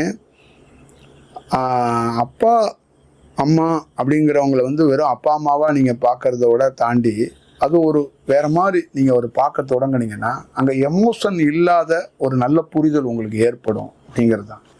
இப்போ எங்கள் அப்பா அம்மாவை எப்படி நான் வந்து இன்னைக்கு என்னுடைய புரிதல் எப்படி இருக்குது அப்படின்னா, என்னுடைய லைஃப்பில் ரொம்ப முக்கியமான கட்டத்துக்குரியவங்களாக அவங்கள 2 பேர்த்தையும் பார்க்குறேன். அவங்க எனக்கு வந்து பெரிய பணம் கொடுக்கல, சொத்து கொடுக்கல, அதிகாரம் கொடுக்கல, எதுவும் கொடுக்கல. ஆனால் என்ன அப்படியே ஒரே ஒரு லைஃப்பில் எனக்கு மறக்க முடியாத விஷயம் என்னன்னா, நான் வந்து சில நாள் அந்த மனித பிறப்பில் துன்பத்தையோ துயரத்தையோ சந்திக்கிறதுக்கு அவங்க எனக்கு உதவியாக இருந்த அந்த தருணங்களும் நிறைய இடங்களில் நான் வந்து ஒரு லேர்னிங்னா எக்ஸ்பீரியன்ஸ் பண்ணுறதுக்கு ஒரு பேஸ் கொடுத்துருக்குறாங்க. என்னை வந்து ஒரு சிந்திக்க வச்சுருக்குறாங்க. எனக்கு வந்து ஒரு நல்ல ஒரு சூழலை அமைச்சு கொடுத்துருக்குறாங்க. இப்போ எங்கள் அப்பா கோடீஸ்வரனாக இருந்தாருன்னா எனக்கு வந்து இந்த மாதிரி ஞானம் கிடச்சிருக்காது. எங்கள் அம்மா வேறு மாதிரி ஒரு டீச்சராக இருந்து எனக்கு வந்து ட்ரைனிங் பண்ணி கல்வி கொடுத்தாங்க, நிச்சயமாக எனக்கு கிடச்சிருக்காது. இப்போ அவங்க 2 பேரும் வேறு ஜங்ஷனில் இருந்ததுனால எனக்குள்ள என்னன்னா தனிமைப்படுத்தி தனியாக இந்த உலகத்தை பார்க்கறதுக்கு ஒரு இண்டிவிஜுவாலிட்டியாக என்னுடைய சிறு வயது பயணம் இருந்தது.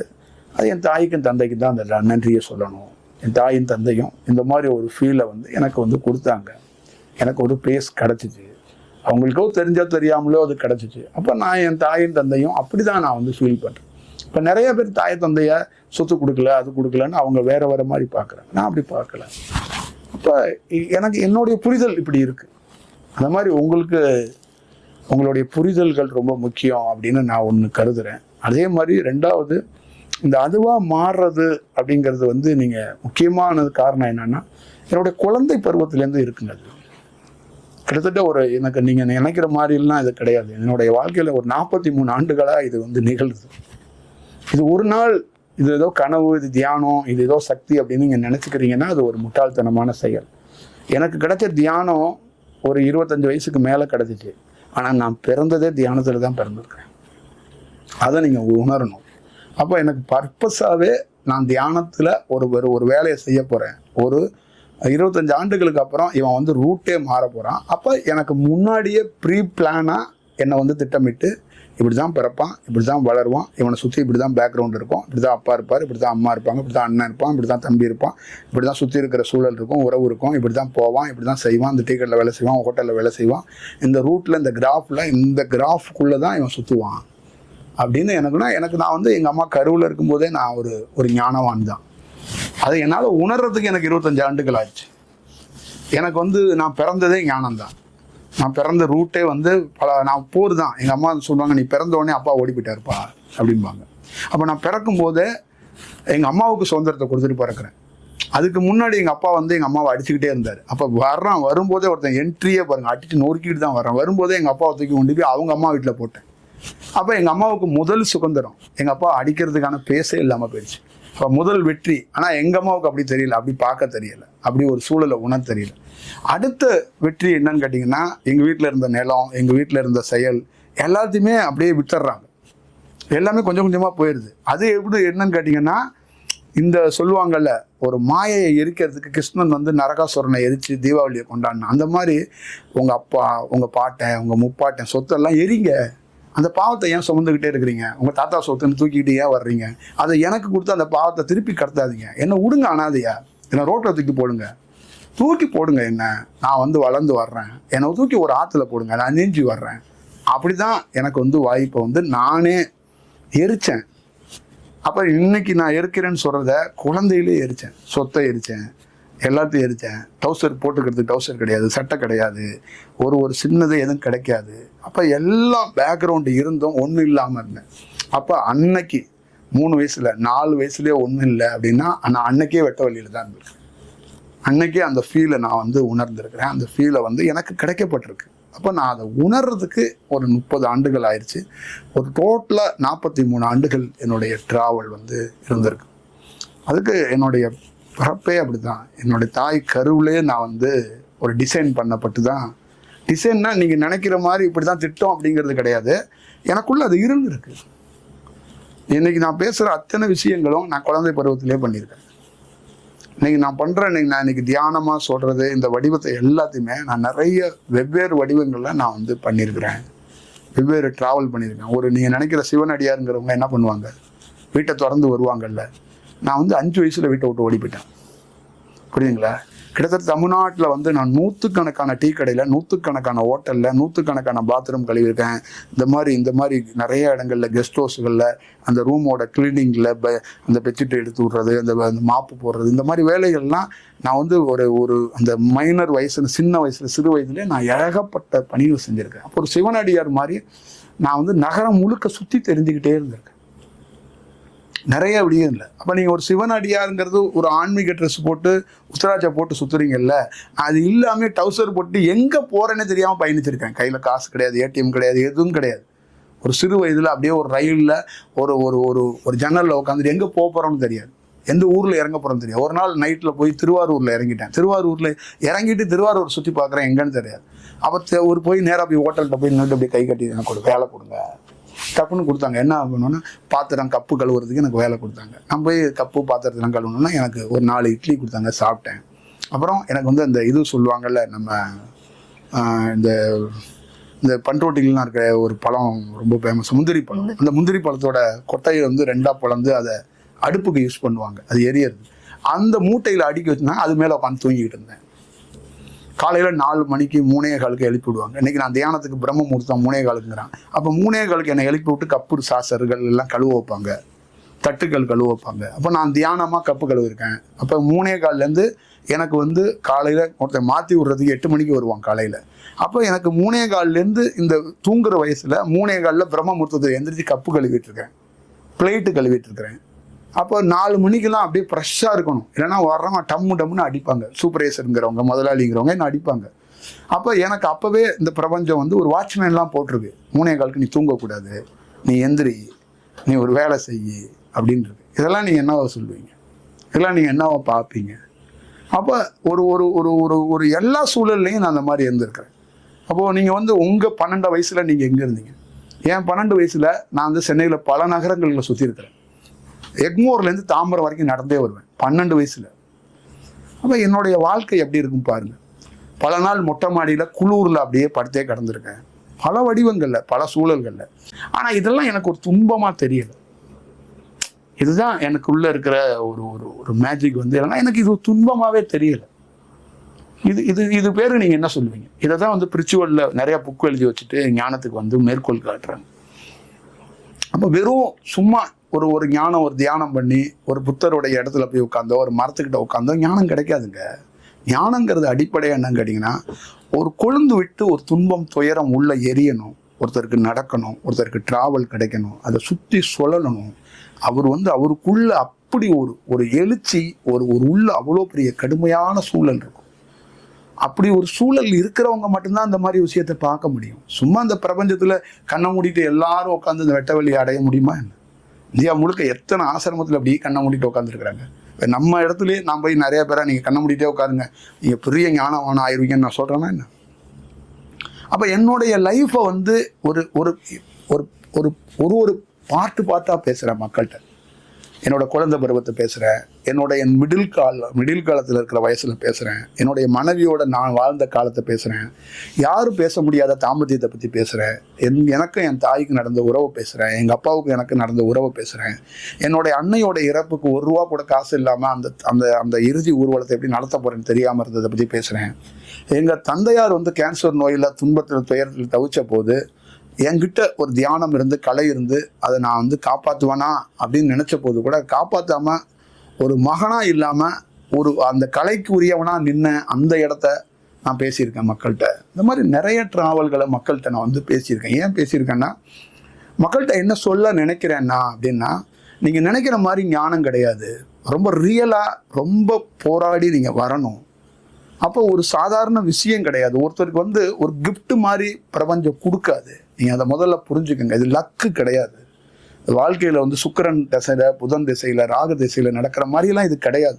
ராகு புதன்லாம் மனிதர்களுக்கு திசையில் ஒரு பெரிய கோடீஸ்வரன் அவங்க ஏழையாவாங்க. ஆனால் ஞானத்துக்கு வந்து ராகு கேதெல்லாம் தாண்டி வரணும், தாண்டி நடக்கணும். அதை வந்து நீங்கள் வந்து ரியலாக புரியணும். அப்போ என் வாழ்க்கையை உங்களுக்கு எதுக்கு சொல்ல வரேன்னா, நீங்கள் நினைக்கிற மாதிரி அது இல்லை அப்படிங்கிறத நீங்கள் வந்து புரிஞ்சுக்கணும். இப்போ ஏதோ ஒரு ஒரு தியானம் பண்ணிட்டதுனால நான் ஞானம் அடைஞ்சிட்டேன் அப்படின்னு நீங்கள் நினைக்காதீங்க. நான் வாழ்ந்ததே ஞானம் தான், அப்படி தான் நான் வந்து நினைக்கிறேன். என்னுடைய கிராமம், என்னுடைய வாழ்க்கைகள், என்னுடைய பயணம், ஒரு 43 ஆண்டுகள் எனக்கு வந்து இது ஹோலாக எனக்கு தேவைப்பட்டு. அப்போ இந்த இன்னோசல்ல இந்த மாதிரி ஒரு பிரபஞ்சத்தில் நான் இன்னைக்கு ஒரு வெட்ட வெளி தன்மையில் ஒன்றும் இல்லை அப்படின்னு வந்து நிற்கிறேன்னா, ஒருத்தன் இதுக்கு மேலே என்னத்தை நீங்கள் பார்க்க முடியும்? நீங்கள் சொல்லுங்கள். நான் எல்லா எஸ்ட்ரீமையும் பார்த்துருக்கேங்க, எல்லா எஸ்ட்ரீமையும் பார்த்துருக்கேன், எல்லா விதமான விஷயத்தையும் பார்த்துருக்கேன். உச்சபட்ச போதையோடைய அந்த எஜ்ஜையும் பார்த்துருக்கேன், காமத்தோட எஜ்ஜையும் பார்த்துருக்கேன், புகழோட எஜ்ஜையும் பார்த்துருக்கேன். எல்லாத்தையுமே நான் எஜ்ஜுக்கு போயிட்டு தான் வந்திருக்கிறேன். எல்லா சூழல்களையும் நான் வந்து பார்த்துருக்குறேன். பெரிய பெரிய கோடிகள் நான் சம்பாதிக்கலனாலும் பெரிய பெரிய கோடீஸ்வரனோட நான் வந்து வாழ்ந்திருக்கிறேன், பயணம் பண்ணியிருக்கிறேன், சூழலில் இருந்திருக்கிறேன். என்னை வந்து நீங்கள் எந்த ஒரு சூழலுக்குள்ளே அடக்கி பார்த்துட முடியாது. என்னை வந்து ஒரு ரெகுலர் ஃபார்முலாவில் நீங்கள் வந்து அடைச்சிட முடியாது. சும்மா நீங்கள் கடவுளை தேடுற ஒரு 5 வருஷமோ ஒரு 10 வருஷத்துலையோ உங்கள் வாழ்க்கை அப்படின்னு நீங்கள் நினைக்கிறீங்க. ஏதோ ஒரு மலைக்கு பக்கத்துலேயோ ஒரு குகையிலையோ ஏதோ ஒரு 2 ட்ரெஸ்ஸை எடுத்து போட்டு உட்காந்துட்டு ஒரு 5 வருஷம் 10 வருஷம் அப்படியே ஒரு பயிற்சியை ஒரு குருநாதர்கிட்ட வாங்கிட்டு பண்ணி அது ஒரு ஞானமாக வந்துடுவோம். நம்ம வந்துட்டோம், நம்ம ஒரு யூடியூப் சேனல் வச்சுருக்கனால நிறைய பேரோ, இல்லை நம்ம ஏதோ ஆன்மீகத்தை பற்றி சில கருத்துக்கள் பேசுனாலே தான் ஞானம், இவரு ஒரு குருன்னு சொல்லி ஒரு ஃபாலோவர் வச்சு கிடையாது. புரியுதுங்களா? அதெல்லாம் இல்லைங்க. பெரிய பெரிய சவால்கள், பெரிய சூழல்கள், பெரிய கடினமான சவால்களை கடந்து பெரிய வாழ்க்கையில் வந்திருக்கிறதுனால தான் இந்த பிரபஞ்சத்தில் ஒரு சூழலை, ஒரு எக்ஸ்பீரியன்ஸை வந்து பார்க்கறதுக்கான ஒரு வாய்ப்பை வந்து உருவாக்கியிருக்கு. அதை முதல்ல புரிஞ்சுக்கணும். நீங்கள் நினைக்கிற மாதிரி நான் வார்த்தையாக இது ஒரு 1.5 மணி நேரம் 2 மணி நேரத்தை என் வாழ்க்கையெல்லாம் கடத்த முடியாதுங்க. நீங்கள் ஒரு சின்ன பெட்டி கேமரா வச்சு என் வாழ்க்கையை வந்து சொல்லணும்னு நினச்சிங்கன்னா உங்களோட ஒரு முட்டாள் இந்த உலகத்தில் யாருமே இருக்க முடியாது. ஏன்னா நான் வந்து அழுத நாட்களை சொல்கிறதுக்கே 1,00,000 வருஷம் ஆகும். நான் அவ்வளோ பெரிய பெயின் நான் நோச்சிட்டு வந்திருக்கிறேன். இதை வந்து நீங்கள் ஈஸியாக நீங்கள் என்ன மாதிரி கஷ்டப்பட்டீங்க, உங்கள் கல்யாண வாழ்க்கை எப்படி இருந்துச்சு, உங்கள் குழந்தை வாழ்க்கை இருந்துச்சு, உங்கள் அம்மா சாகும்போது நீங்கள் அழுதுருக்கீங்களா, அதை வந்து ஃபீல் பண்ணியிருக்கீங்களா? இதை வார்த்தையை அப்படி சொல்லுவீங்க. உங்கள் அம்மா உயிருக்கு போராடுறாங்க, அங்கே ஒரு மகனாக உங்ககிட்ட காசு இல்லை, உங்கள் அம்மா இறந்து போகிறாங்க, உங்கள் அம்மாவோட இறுதி சடங்குக்கு 10,000 ரூபா பணம் இருந்தால் தான் அதை நீங்கள் செய்ய முடியும் அப்படின்னா 10 பைசா இல்லை. அந்த இடத்த நீங்கள் எப்படி பேஸ் பண்ணுவீங்க? அதுக்கு என்ன வார்த்தை போடுவீங்க? அதுக்கு என்ன வார்த்தை சொல்லுவீங்க? கடைசியாக அந்த உயிர் பிரியிற நேரத்தில் அவங்க கண்கள்லேருந்து என்னை திறந்து பார்த்துட்டு நான் உன்னை விட்டுட்டு போகிறேன், நீ வருவியா அப்படின்னு எங்கள் அம்மா கூப்பிடுற மாதிரி அந்த ஃபீல் இருக்க, அதை நீங்கள் எப்படி கொண்டு வருவீங்க? அதை எப்படி சொல்லுவீங்க? இதை எப்படி எந்த மாதிரி உங்கள் கேமராவில் படம் பிடிப்பீங்க? இதை எப்படி சொல்ல முடியும் என்னால்? அதே மாதிரி என் தந்தையார் வந்து நான் உன்னை மிஸ் பண்ணிட்டனோ அப்படின்னு என்னை வந்து பார்த்த தருணம், அவர் என்னை பார்க்குற பார்வை, நீ எனக்கு மகன் ஆனால் நானும் நீயும் சேர்ந்தே வாழலையடா அப்படின்னு அவர் பார்த்த அந்த தருணம், அதை எப்படி கொண்டாட முடியும்? அதை எப்படி சொல்ல முடியும்?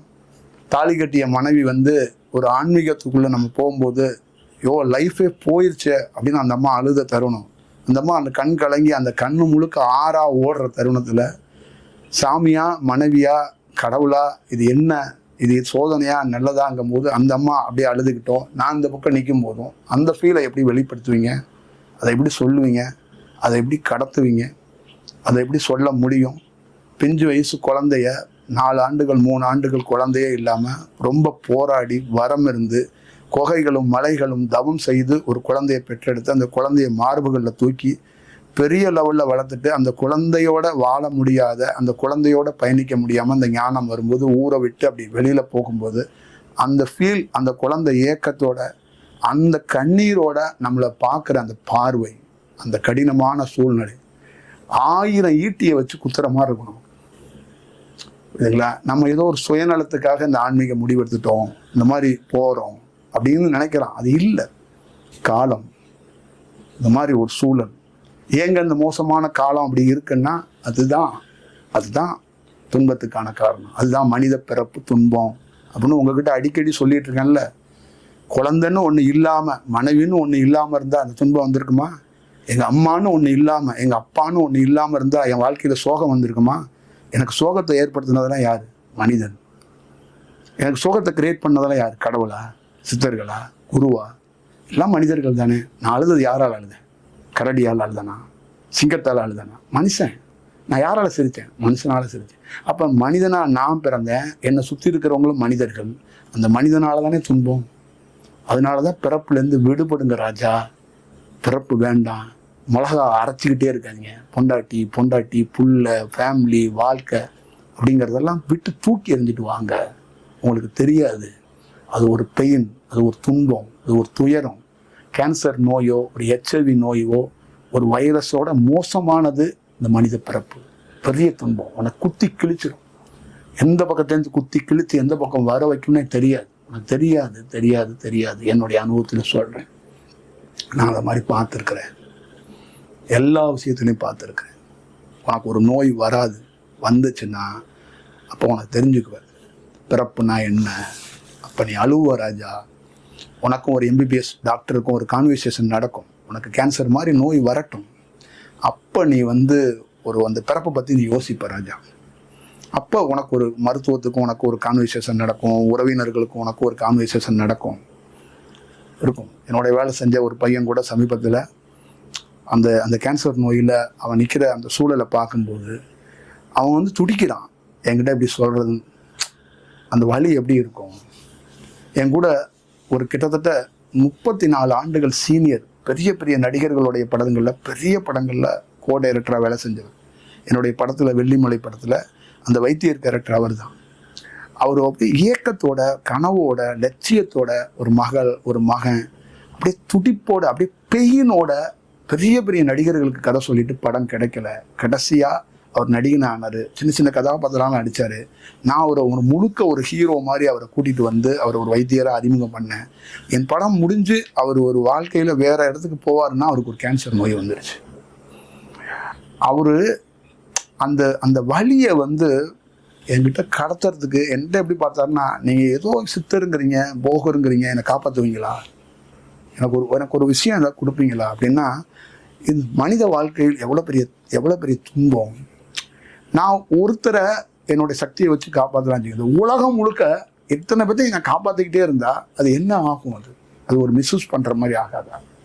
அப்போ இந்த துன்பத்துக்கு என்ன தீர்வு அப்படின்னா, முதல் தீர்வே நாம் பிறந்தோம்ல, அதுக்கப்புறம் வளர்றோம்ல, அதுக்கப்புறம் வாழ்கிறோம்ல. அப்போ நம்ம ஆசைப்படாமல் கமிட்மெண்ட் இல்லாமல் அந்த துன்பத்துலேருந்து எப்படியாவது ரெக்கவர் ஆகி அதை இயல்பாக கடந்து இந்த பிறப்பை க்ளோஸ் பண்ணணும். அப்போ இந்த பிறப்பை க்ளோஸ் பண்ணலைன்னா, அவர் க்ளோஸ் பண்ணலை, அவர் கனவோடு இருக்கார், அவர் லட்சியத்தோடு இருக்கார், அவருக்கு ஒரு நோய் வந்துடுச்சு. அப்போ அவர் என்ன பண்ணுறாருன்னா, இது எல்லாமே எனக்கு கிடைக்கல, நான் என்ன பண்ணுறது அப்படின்னு நிற்கிறார். அவர் பார்க்குறாரு என்ன, அந்த வலி எப்படி இருந்திருக்கும், அந்த பெயின் எப்படி இருந்திருக்கும், அந்த சூழல் எப்படி இருந்திருக்கும். நான் கடைசி வரைக்கும் ஒரு கை கட்டி அவருக்கு ஒரு நல்ல சூழலில் நிறைய விஷயங்களில் நான் பக்கத்தில் இருந்திருக்கிறேன். அவர் உயிர் பிரியும் போது அவர் கூட அவர் பக்கத்தில் நான் இல்லை. ஆனால் அவருக்கு செய்ய வேண்டியதை முறையாக அவர் மகனோ அவர் மகளோ அவங்க மனைவியோ எப்படி செஞ்சாங்கன்னு எனக்கு தெரியாது. நான் வந்து மிக தெளிவாக ராமேஸ்வரத்தில் அவருக்கு ஒரு ஆன்ம விடுதலை, அவருக்கு ஒரு நிச்சயமான ஒரு நல்ல சூழலை, அவர் சோல் விடுதலை ஆகிறதுக்கு என்னால் ஸ்ட்ராங்காக பண்ண முடியும். என் கலையால் அதை ஒரு நுட்பமாக அவர் மனிதனாக வாழும்போது துன்பப்பட்டார். அவர் உடலை விட்டதுக்கப்புறம் துன்பத்திலேருந்து விடுதலையை ரொம்ப தீர்க்கமாக நான் கொடுத்தேன். இந்த மாதிரி எனக்குள்ள அவ்வளோ பெரிய பெயின் இருக்குங்க. அவ்வளோ பெரிய ஒரு செயலை வந்து கடந்து வந்திருக்கும். நீங்கள் நினைக்கிற மாதிரி ஒரு டிக்ஷனரியை எடுத்து பார்க்குறதோ ஒரு மேப் எடுத்து பார்த்துட்டு போகிற மாதிரி ஞானம் கிடையாதுங்க. இப்போ தமிழ்நாட்டில் இந்தியாவிலேயே ஒரு மலிவாக ஞானத்தை குருவை பற்றி பேசிக்கிட்டு ஏதோ ஒரு ஏதோ ஒரு வரலாறுன்னு எழுதுகிறாங்க. வரலாறே எழுத முடியாதது ஞானம், வார்த்தையால் சொல்ல முடியாதது ஞானம், வார்த்தையால் விவாதிக்கவே முடியாதது பிரபஞ்சம். எந்த வார்த்தையை கொண்டு போயும் ஒருத்தன் மனிதன் இந்த ஞானத்தையோ தியானத்தையோ சொல்ல முடியாது. இதுக்கு வார்த்தையே கிடையாது. ஒரே இதுதான், ஊமையாக இருக்கணும். நீங்கள் எப்படிங்க ஞானம் அடைஞ்சிங்கன்னா மௌனமாக இருக்கும், அவ்வளோதான். ஊமை, ஒன்றும் இல்லை, சொல்ல முடியாது, அவ்வளோதான்.